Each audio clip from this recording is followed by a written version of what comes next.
الحمد لله وكفى وسلام على عباده الذين اصطفى. اما بعد، عزت مندو د معمول مطابق ستاسو مخې ته زمونږ د دارالفتاح رئیس مشر ګران مخامخ دی او ستاسو چې کوم شرعي سوالات وي انشاءالله د شریعت په رڼا کې به تاسو د هغې جوابات میلاویږي. دا پروګرام چونکې دینی پروګرام دی نو څومره چې زیات دا وړاندې شیر کوئ خلکو ته فایده رسي انشاءالله تاسو ته به د اجر میلاویږي او خپل ستاسو کوم روزمره مسایل وي د هغې سوالات کولی شي انشاءالله تاسو ته به د دې آنلاین جواب هم میلاویږي. او زمونږ د فون نمبر په سکرین تاسو ته ښکاري 091 52 30 664 091 52 30 664 دا زمونږ د دې ځای فون نمبر دی. نو په فون باندې هم تاسو خپل سوالات کولی شئ انشاءالله تاسو ته به جواب میلاویږي.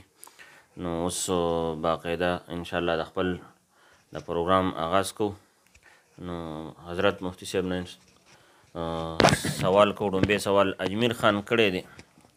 دی وایي چې زمونږ د کپړو دوکانونه دي نو د دې کپړو د زنانو د کپړو دوکانونه دي کې دا مجسمې پرتې وي دې ته مونږ کپړې دغه کړي وي چې دا فټ ښکاري هغې کې. نو آیا دا دوکان کې خل څنګه دی؟ په دې باندې ګټه ده حلاله ده حرامه ده دې منافع؟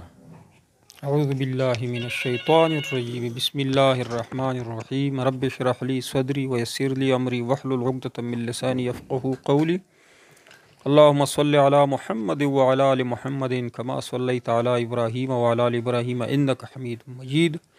دوکانونو کې داسې مجسمې چې هغه فحشۍ طرف ته اشارې کوي، داسې مجسمې په دوکانونو کې ښودل دا جایز کار نه دی، ناروا دی په شریعت کې.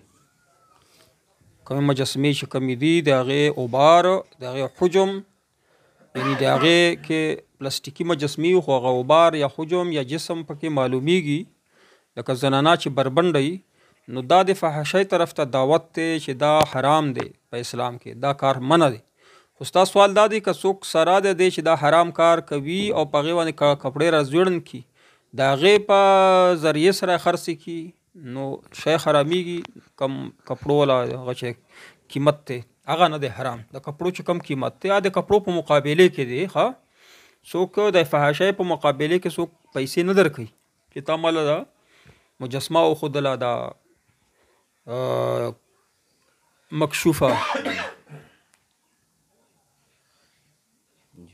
نو لہذا کومه ګټه چې دا حلاله ده خو دا کار په دکان کې کول د مجسمې کې ښودل دا د مسلمان شار نه دی، دا جایز نه دی. ټولو دکاندارانو ته زمونږ درخواست دا دی چې آخرت فکر وکړئ، د الله نه ویاریږئ. دا کومه ګټه چې ستا دکان ته راځي کمې پیسې چې ته ګټې دا بغیر مجسمو لګولو نه بغیر به تاله راځي. زیات رزق ته خپل دکان ته خپل ځان ته راوړلی نه شي چې کم دی په تقدیر کې لیکلی نه وي. تقدیر کې دی چې څه لیکلی دي وي هغه دیر یا به دیر تاله به خامخا میلاویږي. چې میلاویږي نو ته ولې مجسمې راځوړن کوې، ولې د ګناه کارونه کوې، ولې د فحشۍ کارونه کوې، ولې مسلمان ته دعوت ورکوې د فحشۍ طرف. دا مجسمې چې دې کې اوبار ښکاري حجم پکې ښکاري دا لرې کوي. البته کپړې تاسو راځوړن کولی شئ، کپړې چې کمې دي کپړې چې په هره طریقه یا راځوړن کوي زنانه وولئ سړو ولئ خو لیکن د فحشۍ والا دغه کار پرېږدوئ. کم کسان چې په ټلیفون باندې راځي تاسو چې کوم فون وښودو 091 52 30 664 هغې ته به اول نمبر کې جواب میلاویږي. هغې نه پس چې کم کمنټس کې سوالونه دي هغو له به جواب میلاویږي. جی د بل سوال کړی احترام داور صاحب دی وایي د قومي ترانه کې سایه خدایة الجلال دا ویل د دې معنی څه ده؟ دا ویل صحیح دي که صحیح نه دي؟ دې باندې دا اشکال دی چې په آخر کې مونږ قومي ترانه کې وایو چې سایه ای خدایه ذوالجلال چې زمونږ ملک باندې دی الله پاک سایه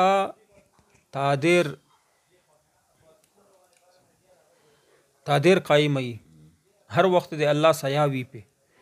نو د اعتراض دا کوي چې چونکې د الله پاک خو سایه نه لري نعوذ بالله، د عرش سایه شته ده، د الله د عرش سایه لاندې به خلک ناست وي، د الله پاک سایه خو نشته. نو دا کفر د شرک دی. جواب دا دی چې دغه سایه چې کومه فرسای کې یا په اردو کې د ترانې کې ذکر شوی د سایه یا خدای ذوالجلال دینا د الله پاک سیا مراد نه ده، د الله پاک فضل کرم نعمتونه د الله پاک فضل ته مراد دی. ښه مونږه انسان ته وایو چې ستا سیا دی په ما باندې، ستا سیا دی الله همیش تا ډېر کوي لای سیا نه ستا خدمات ته کوي ستا سرپرستی دی کوي. نو چې الله طرف ته دغه لفظ متوجه شي دا په لغوي معنا باندې بنا اخلي، په اصطلاحي معنا باندې به اخلي چې سیا د چا تا باندې وي نو هغه فضل دی، هغه طاقت دی، هغه مدد دی، الله مدد ته نه مراد دی. سیا نه چې الله مدد ته مراد دی نو دا کفري الفاظ نه دي، دا ویل شي چې سایه ای خدایا ذوالجلال، دا الفاظ کفري او شرکی نه دي. شاخان صاحب الله تعالی اجر درکړي چې هر ځای کې الله پاک ته خپل وطن ته سنم او غلم راول. کم ملګري چې زمونږه آواز اوري نو فورا دغه پروګرام شیر کوئ د لپاره چې تاسو د پر صدقه جریه شي. فورا په کمنټس کې تاسو هم سوال را لګي، کمنټس کې هغه سوالونه چې معاشري سره تعلق لري تاسو په ذهن کې وي چې خلکو ته ورسي د دې جواب چې خلک د دې ګناه نه بچ شي، داسې سوالونه را لګي. معاشیت متعلق را لګل شي، طب متعلق تاسو را لګل شي، معاملات، عبادات، هر قسم سوال چې معاشري کې تاسو ضرورت مخې ته راځي مسلمان ته هغه سوالونه تاسو خامخا راولګئ په کمنټس کې. تاسو دپاره به صدقه جریه موږ دپاره به هم صدقه جریه. محمد زید جی سوال کړی دی ونډي باندې مونږ پیسې لیږو نو دا 0 پسې 10 روپۍ اضافي اخلي، نو آیا دا پیسې اخیستل صحیح دي یا صحیح نه دي دا کاروبار؟ ونډی کم چې کاروبار دی چې حکومت اجازت درکړی وي نو بیا تاسو ته پره د دې اجازت شته چې حکومت پابندي نه کوي. چې حکومت پابندي لګولي نو د حکومت حکم منل دا واجب دی، د حکمران حکم منل، نظم و ضبط به حال ستلو دپاره د حکومت امر منل، حکم منل دا واجب دی. چې حکومت اجازت نه ورکوي نو ونډی کې کاروبار کول یا ونډی باندې پیسې کټل تاسو دپاره به جایز نه وي. چې حکومت په پابندي نه وي هغه اجازت درکړی وي نو بیا ونډی ولا که زیاتې پیسې ته نه کټ کوي، سرویس چارجز درنه اخلي، نو هغه تاسو دپاره جایز دي په ونډی باندې هغه کولی شي. جی د ټلیفون ولا سوال دته ور سوالو د مردانه یو سوال کوي مردانه چې سړی اودس وکړي بیا ماشوم باندې متیان دې څه شی وي لاس یې پرې ولګي او دا سړی په کپړه باندې ځان وچ کړي، آیا بیا دا لمونځ ورسره کېږي که نه؟ دا پلید شه د لاس که نه دی پلید؟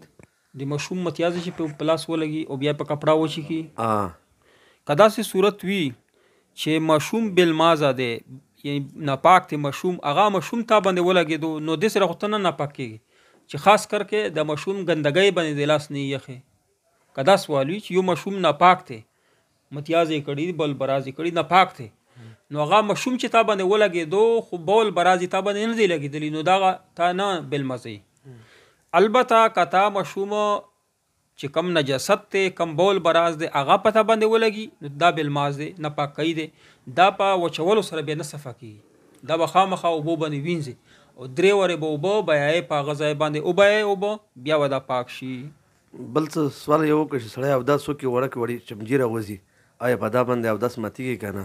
اودس نه بعد چې او که نه ما یخرج من السبیلین چې راوځي که نه دا نه د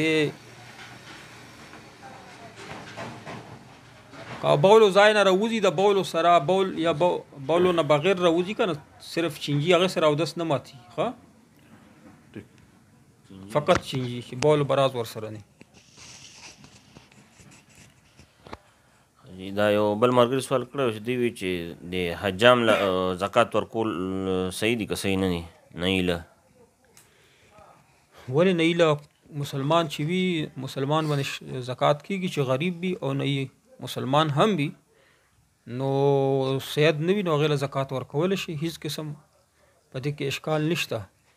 البته د نهي وله چې کومه ګټه ده کومه کمایي ده په هغې کې خبره ده چې هغه ته دعوت درکړي یا هغې مال ته خوړلی شي یا نه هغې سره قرباني کولی شي که نه هغې کې خبره شته، خو ته خو ورکولی شي که نه زکات ورکولی شي، صدقه ورکولی شي، نهي امداد کولی شي.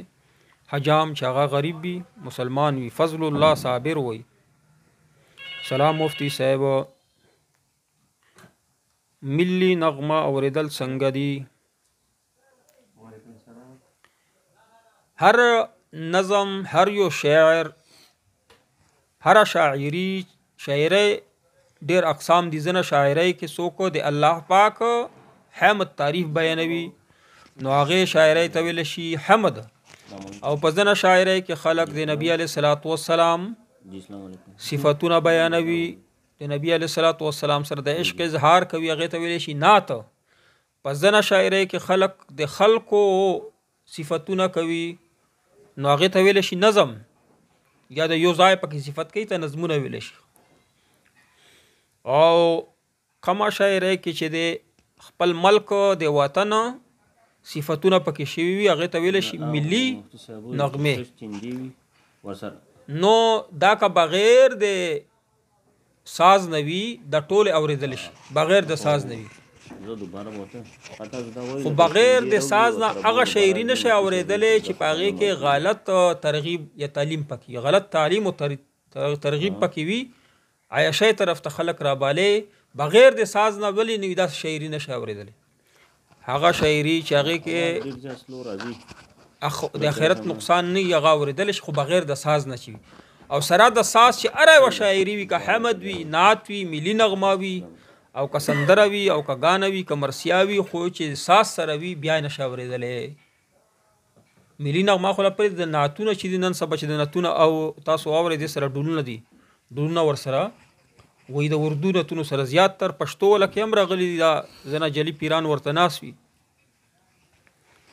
او نظم یا نعت وایي یا د پیر صفتونه کوي نو دوی ورسره د ذکر په انداز باندې ډول وایي. او بهر چې خلک واوري هغه دا نه وایي دا ذکر دغه وایي دا خو د ډول اواز دی. نو دا ډولونه ویل ورسره اگر چې دوی وایي چې ذکر دی خو ذکر نه دی که نه، ذکر چې ته کوې نو ذکر اواز راوباسي، د ډول اواز ولې راوباسي.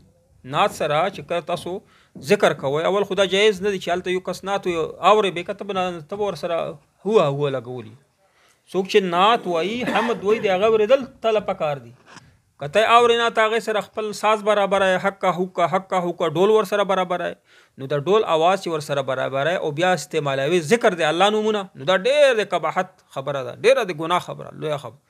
د نتخوانان چې ځان سره کسان کېنولي وي یا د پیران جلي چې ځان ته خلق کېنولي او د نظم یو کس وي او نوره ورسره ده د ډول والا آواز کوي، ټول یا ورسره لګیایي د ذکر او اذکار ورسره کوي، نو ته نعت اورې که ته ذکر کوه یو کار کولی شي، دواړه خو نه کېږي که او ذکر ته ډول اورېدلو ته د طبیعت وشو او بیا ډول خو ته ویلی نه شي ملا یا پیر نو بیا په ذکر په انداز کې ته ډول اورې، یعنې د ذکر ته داسې طرز ورکړې لکه ډولو لکه سازونه، نو دا ډېره د قباحت خبره ده. نو دې نه د الله مسلمان وساتي، دا کار مه کوه. ما په مسله باندې پوه شو، که ملي نغمه وي او که ګانه وي، که حمد وي، که نعت وي چې ډولونه ورسره وي، سرندې ورسره وي، د دې اورېدل جایز نه دی. که ورسره ذکر هم وي ورسره شروع وي که نه د ذکر دا نعتونه اورېدل جایز نه دی، دا ذکر نه دی، دا د ذکر په ذریعې سره ساز دی، ښه دا اورېدل هم جایز نه دی.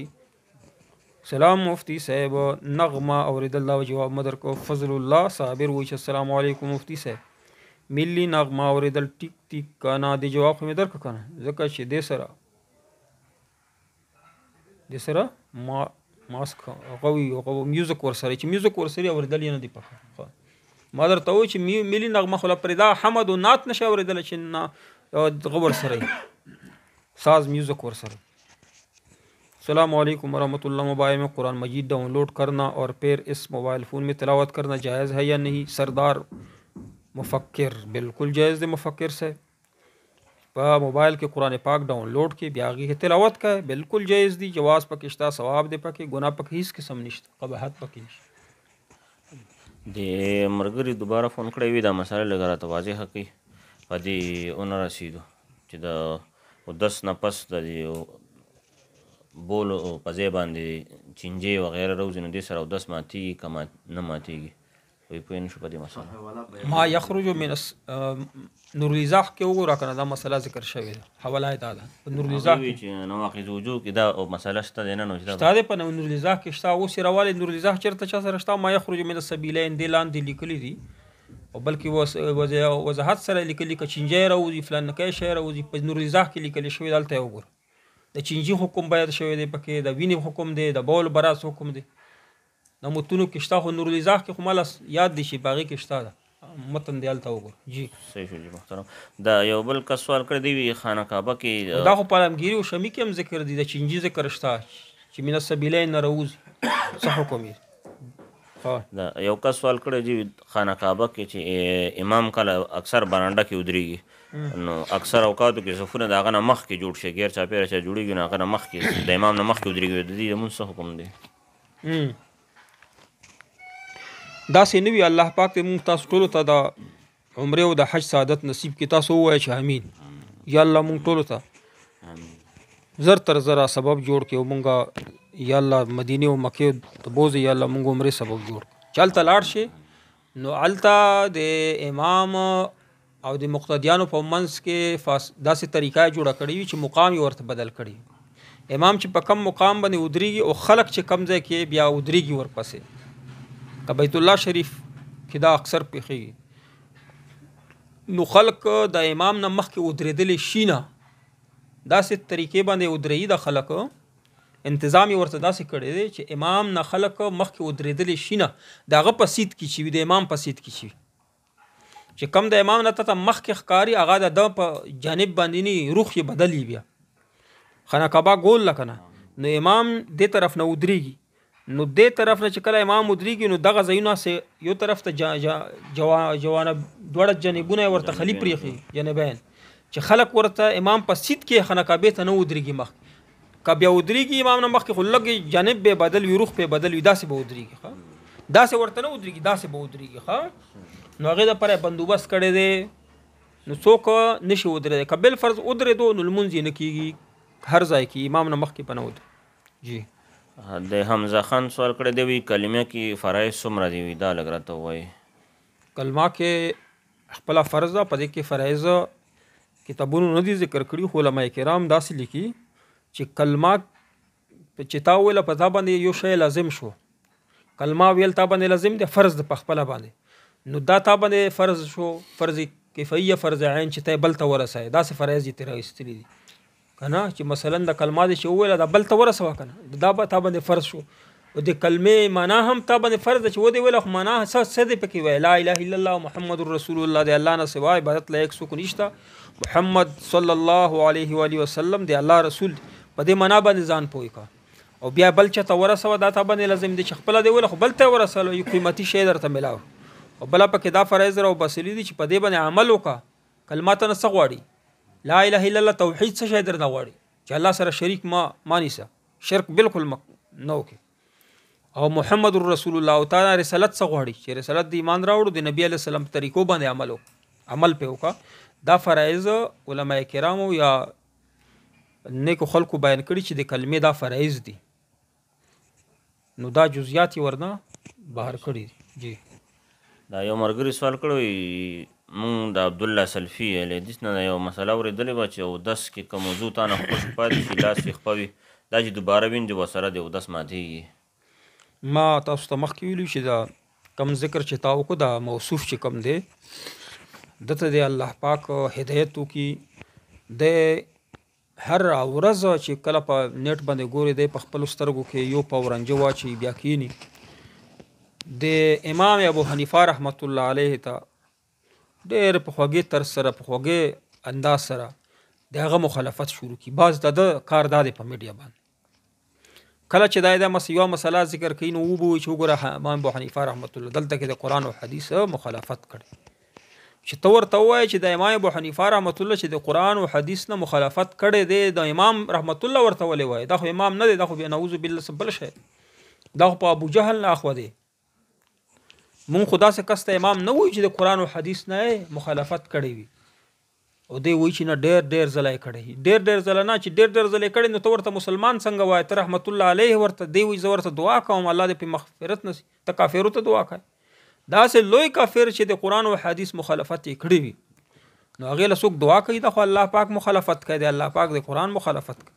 نو دا کس چې دا سترګو رنجه واچي، رنجه یې ګران کړل، د بل کار نشته، په خوږه کې د مخالفت کوي د امام ابو حنیفه رحمت الله علیه. ورته وایي چې امام ابو حنیفه رحمت الله علیه به غلط شوی، څه وکړو؟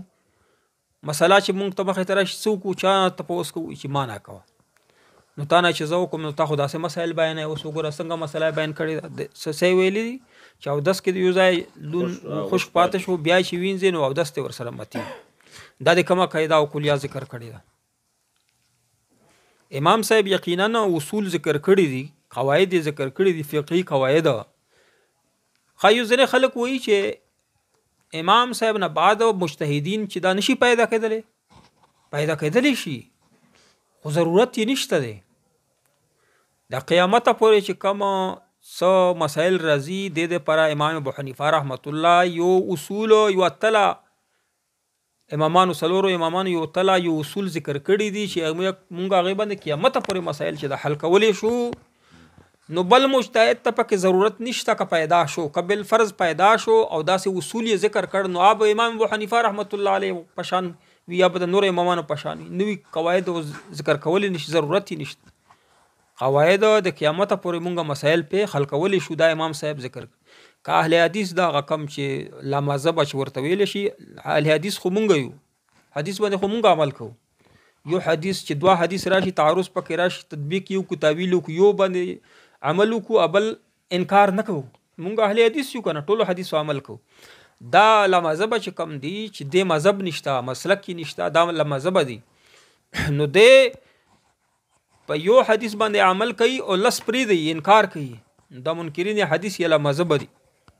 کته وای چې غیر لا مذهب کې غیر مقلدینو کې مجتهدین نشتا دي نشتا چې دي نو هغه اصول ذکر کوي نو هغه اصول داسي وي اصول ته ضرورت نشته د فقهي اصول ذکر شوی امامانو ذکر کړي هغه باندې موږ ټول مسائل حل کول شي نه مسائل تخیا او زه ته امام صاحب په دې اصول حل کوه.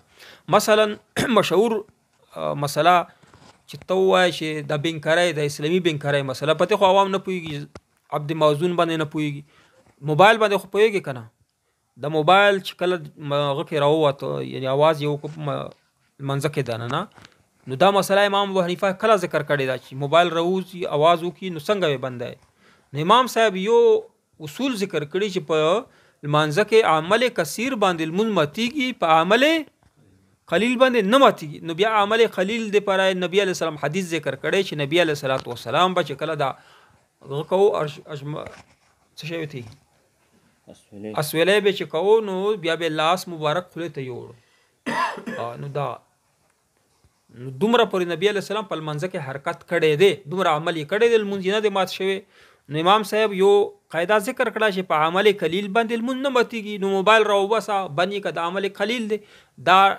څومره د قیامت پر نوې مسائل چې رضی امام صاحب په اصول باندې په اجتهادیات باندې حل کیږي بل مجتهد ضرورت نشته که پیدا مشي ضرورت یې نشته او تو وای چې په غیر لمذهب کې شته غیر مقلدینو کې داغو داسې امامان دي ما مخکې درته ذکر کړی دی چې یو مشهور لمذهب چې کم دی هغه مثلا ابو اسحاق په میډیا باندې یو دغه شو دا رنجه چې پسترګو کې اچي یار وخت او یو دا ابو اسحاق شو ابو اسحاق تچاول ابو حسن سوتی ابو اسحاق ابو حسن کنه سوتی صاحب شکم دی الله دې ورته هدایت نصیب کی تاسو وای چې امين دی وای چې زه امام ابو حنیفه رحمت الله ما باندې زدر توسو امام صاحب هم د حلال او حرام یو معیار خودلې دي چې حلال او حرام فرایض و غیره یا حرام د دې نه د قطعیاتونه قطعی ثبوت قطعی دلالت وچ راشي کنه نص راشي دا غینه ثابتی دا اصول امام صاحب ذکر کړي دی وی ابو حسن سوتی چې زدر ته ذکر کو چې حرام شي بیا ولی امام صاحب دا ذکر کړی دی چې حدیث کې راغلی چې کل مسکرین حرام هر یو نشاور شي چې کم دی دا حرام دی او بیا نشه د پر اصول ذکر کړي چې ستا په دماغ باندې خلل راوړي مغزو باندې خلل راوړي تاله ونی کی نشه هغه ده خو بس اصول ذکر کړي دي مونږه چرس راوتل مونږه په وتل چې دا چرس حرام دي نسوار مونږه په وتل هغه په ناراضي پتل کې ناراضي په دې اصول باندې مونږه دا حرام نه دي دا ولې خو دې ور کړی دا دوړ څنګه کاټ شي نه خو بل د پیسې چولې دوړ ولې کټ کی یو استعمالي شروع شو تاسو لږ مونږ ته کمنټس کې راولې چې دا आवाज ته کټ کیږي تاسو دررسي پورا خبره کمنټس کې مونږ ته ولېږئ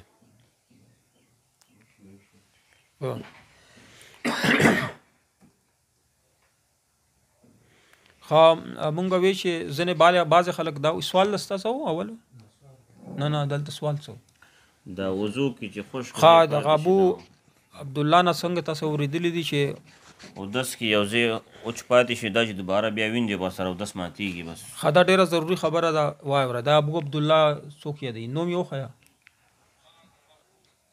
عبد الله سلفي نه مې دا اورېدلی عبد الله سلفي نه مونږ اورېدلی دي چې یو ځای درنه وچ پاتې شي بیا وینځي بیا دس ور سره ماتي نه پوهېږو چې دا قاعده او کلیه د کم ځای نه په قرآن کې شته نه په حدیث کې شته دا مسله چې دا اصول د کم ځای جوړ کړي دي لا مذهبه دی بطن نه جوړ کړي دا مسله غلطه ده یو ځای درنه وچ پاتې شي بیا ووینځه او دس ته وشو خو ما ذکر دا کوو په اول کې زمونږ بدقسمتي دا ده چې بار بار دغه کټ کېږي دا نیټ کټ کېږي اگر چې ورته مونږ ډبل نیټ لګولې خو بیا هم کټ کېږي الله دې کفارو ته یهودو ته هدایت نصیب کړي اتوار په ورځ زمونږ سره دوی دومره بد کوي چې په دې ورځ باندې دا نیټ کټ کوي چوټۍ ورځ ښي خلک یې اوري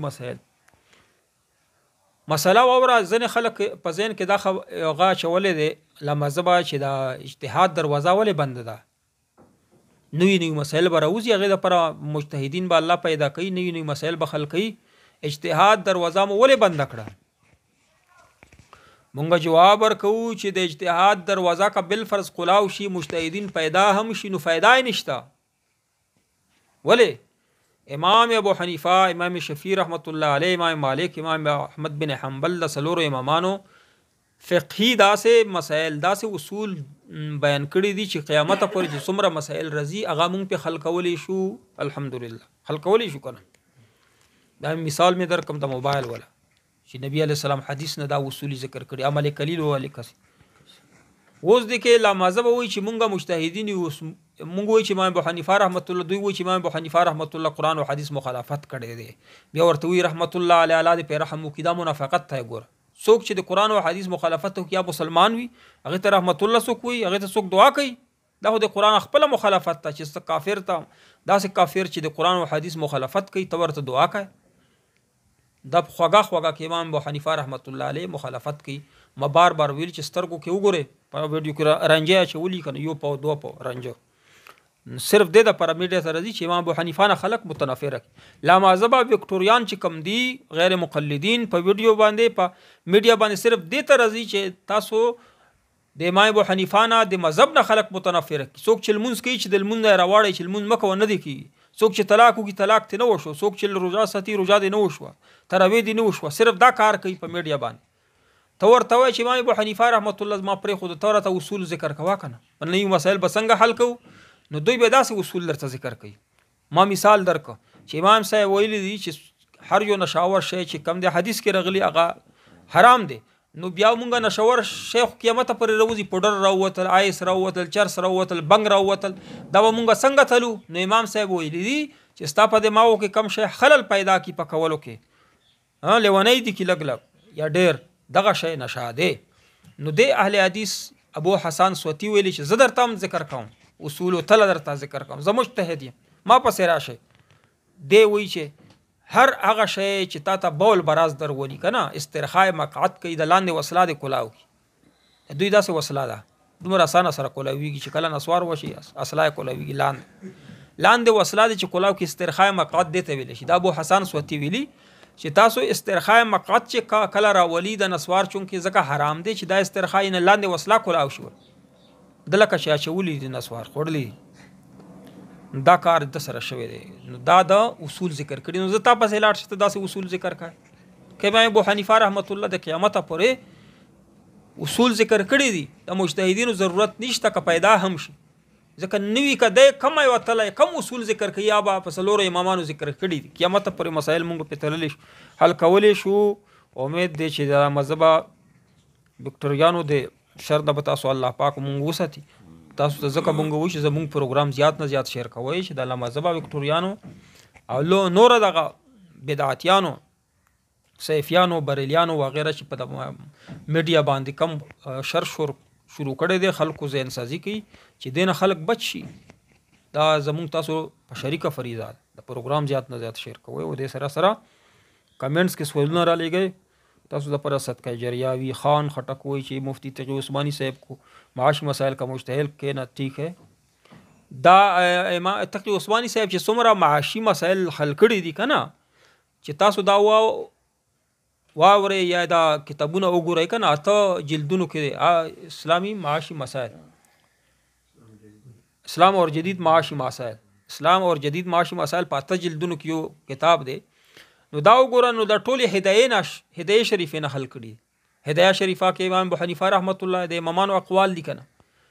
ما ځکه وایي چې کم نوی مسائل لکه بینکاری شوله معاشیت نوی مسائل دي هغه که نن سبا تقی عثمانی صاحب حل کوي یا مونږ تاسو یې حل کوو هغه اصول ذکر شوي دي، امامانو ذکر کړي دي. په دا اسلامي بینکارۍ کې ځنه اصول چې د امام صاحب ورته میلاو نشه تقی عثمانی صاحب. نو امام مالک و رحمت الله علیه المغنینا امام احمد بن حنبل ولا مسائل راخلی د هغې ولا اصول راخلی هغې نه حل کوي. تقی عثمانی صاحب داسې مجتهد نه دی فی المذهب یا مجتهد مطلق نه دی بلکې د مجتهدینو په اصولو باندې نیو مسائل حل کړي دي. هغه مجتهد ورته نشي ویلی چې کومه مجتهد په اوو طبقاتو کې ذکر شوي دي. صحیح دی که هو مقلد مجتهد دی تقی عثمانی صاحب. مقلدینو کې مجتهد شته چې مجتهدینو په اصولو باندې مسائل حل کوي هغه مجتهد دی. فخر الدین احکر صاحب وایي چې مفتی صاحب محترم اسکول کې ترانے میں آخر میں سایہ خدای ذوالجلال دا ولې کټ کوي اس کے بارے میں دا ذکر شوی دا خو بیا ذکر صحیح.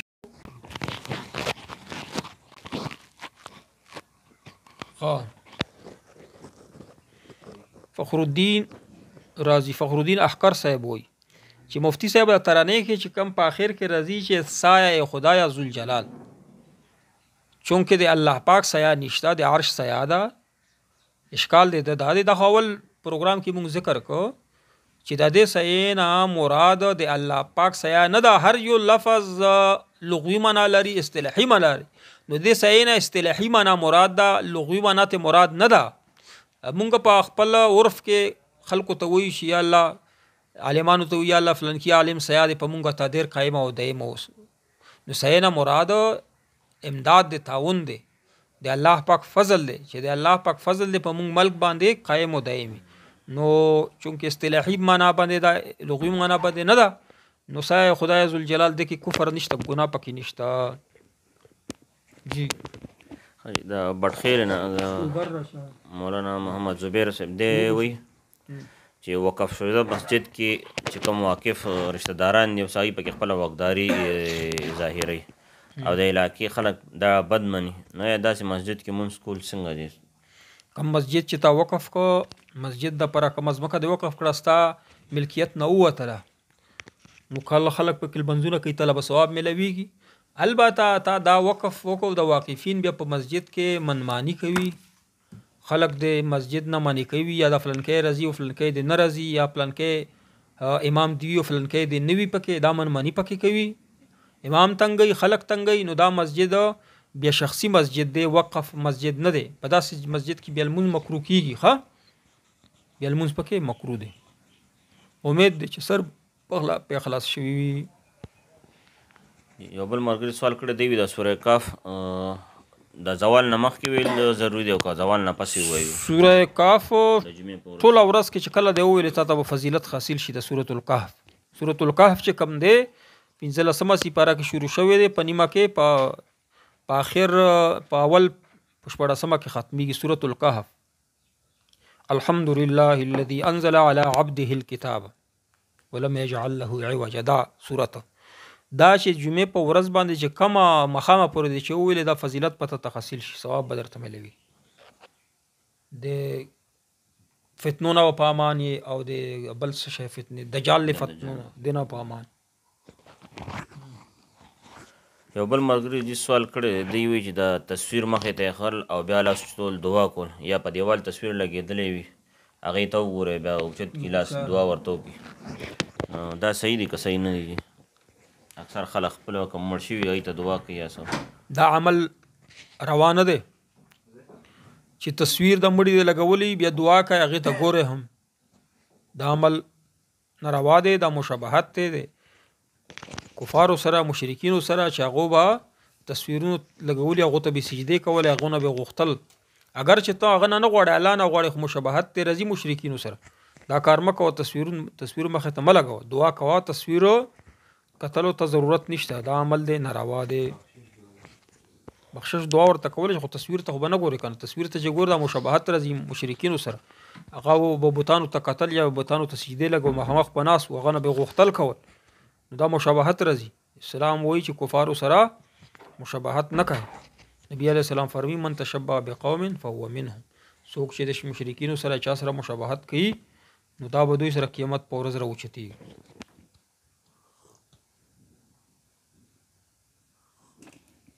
عتیق الرحمن صاحب الله دې تاسو له دنیا آخرت ښایسته کړي.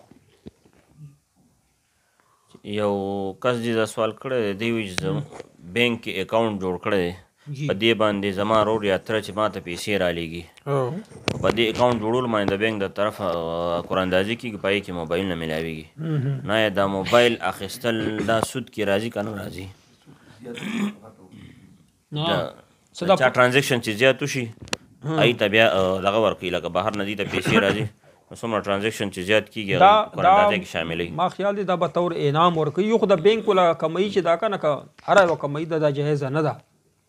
نوره کمپنۍ چې څومره دي دا چې سودا ورنه وکړي، نو دوی انعام په طور باندې یو کس ته انعام ورکوي، چا چې سودا کړی هغې قراندازۍ په طور یو راوباسي، دې کې خو ممانعت نشته.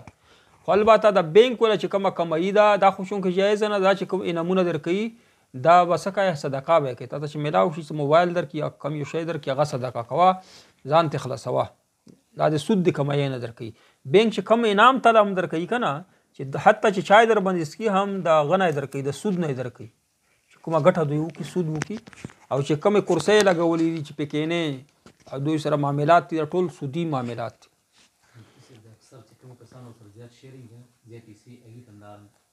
که لږو ته یې ورکوي که ډېرو ته جایز نه دي که نه. بینک والا کم انعام د هغه سود نه درکوي، د ګټې نه یې درکوي چې کم سود یې کړی وي. نو که شیرز پکې ډېر وي او که لږ وي که نه، د دوی والا شی نه شي اخیستی، صدقه به یې کوي. ښه غریبانو له به صدقه کوي. جی مفتي صاحب یو کس سوال کړی دی چې چاته سلام اچوه السلام علیکم، دا درته وایي چې لوی شه، آیا دا جواب دی که نه دی؟ چا باندې سلام واچوه السلام علیکم، دی درته وایي چې لوی شي، دا جواب نه دی. تا باندې جواب واجب دی، وعلیکم السلام جواب به کوي. ښه به د اربع الفاظو سره وعلیکم السلام به وایي. او څوک چې درته وایي چې لوی شي، الله دې لوی کړي، دعا درته وکړي، دا دعا ده، خو سلام جواب نه دی. سلام جواب په تا باندې واجب دی، وعلیکم السلام به خامخا وایي. جی بل یو سوال دی، یو سړي سرکاري ډیپټي وي، یعنی 8/9/2 پورې په دا کې دی نورې کورونو ته کار کوي، آیا دا سرکار خو په خوښه نه وي، دا جایزه ده نه ده جایز؟ نه دی جایز. سرکار کې د چې 8 ګنټې ډیوټي ده، په هغې تنخوا درکوي، نو 8 ګنټې به سرکار له ورکوې.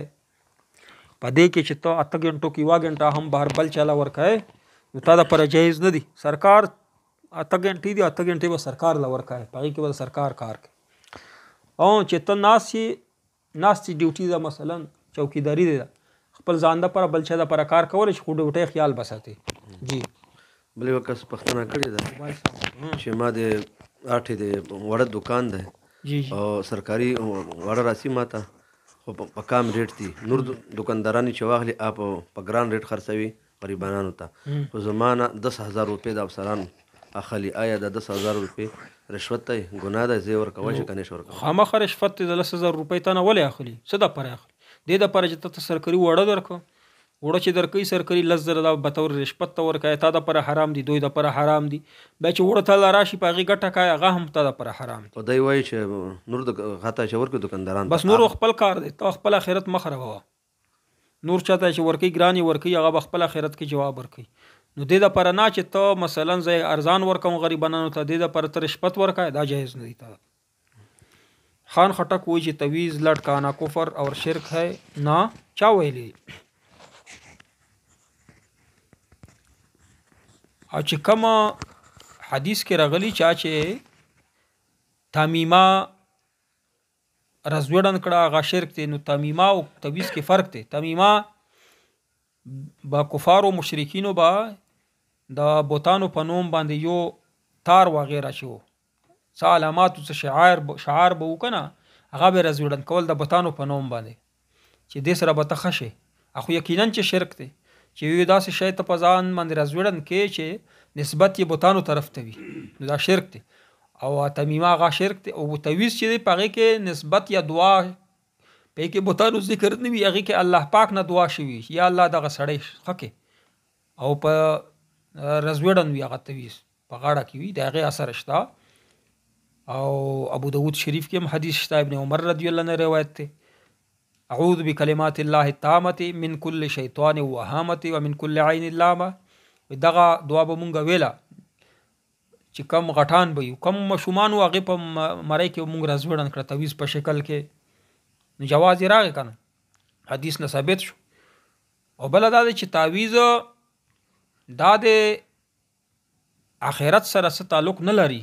څوک تعویض دې دپاره نه کوي چې زما د الله پاک جنت راکړي یا د ماته الله پاک قبر غذاب آسان کړي. تعویض څه دپاره کوي چې زما بیماري الله پاک روغ بدن سره تعلق دی ښه نو دا علاج دی.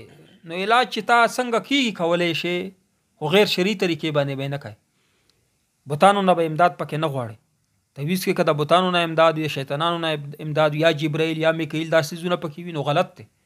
او که تعویض او شریعت باندې برابر دی صرف الله پاک نه پکې دعا شوې ده الفاظ یې هم درست دي عقیده درسته ده او څه دپاره تعویض چې کوي هغه اراده او هغه کار هم شرعي ده نو د تعویض کې هیڅ قسم قباحت نشته.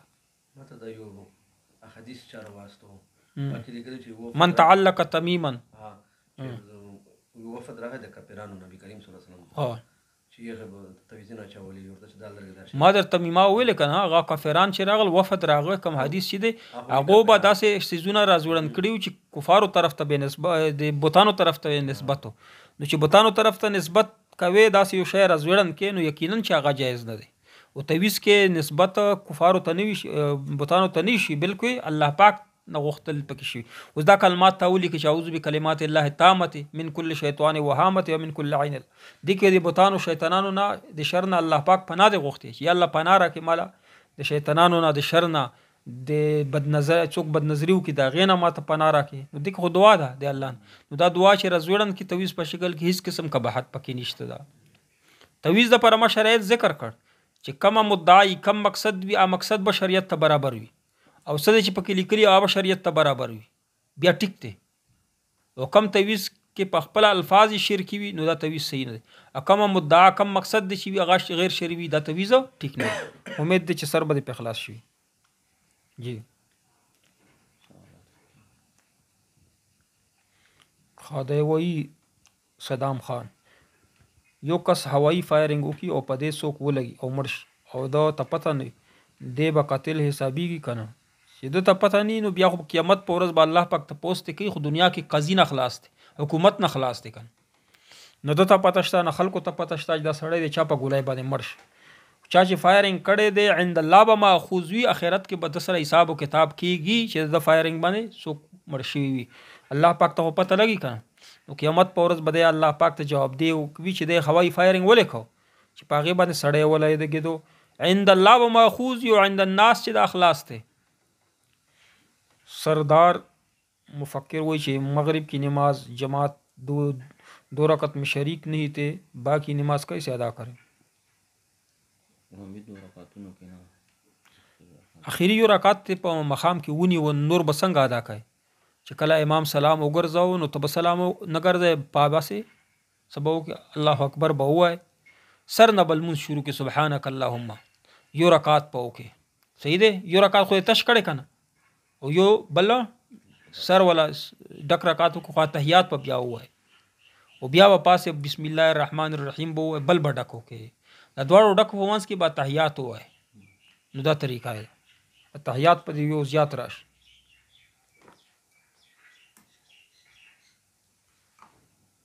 هدایت الله وی چې مفتی صاحب نمبر مو پکار دی د نمبر خو خلک راوباسي دغه پیج نه ما تکلونه کوي پیج کې شته دی. عتیق الرحمن وی چې مفتی صاحب د جمعې په ورځ د خپل محلې نه بلې محلې ته وختي مونځ لپاره نو دا جایز دی اول خو بهتر دا دی چې په خپله محله کې جمعې لمونځ وکړي، بلې محلې ته تګ ته دپاره بهتر نه دی، جایز دی خو بهتر نه دی. خپلې به محلې کې ثواب زیات دی، چې خپلې محلې کې ځای نه وي یا څه بله مسله وي بلې محلې ته لاړ شي هلته دې لمونځ کېږي، اوس زیات ثواب به درته په خپلې محلې کې ملوي. صدام خان وایي چې یو کس هوایي فایرنګ وکړي، دې جواب مونږ درکړو.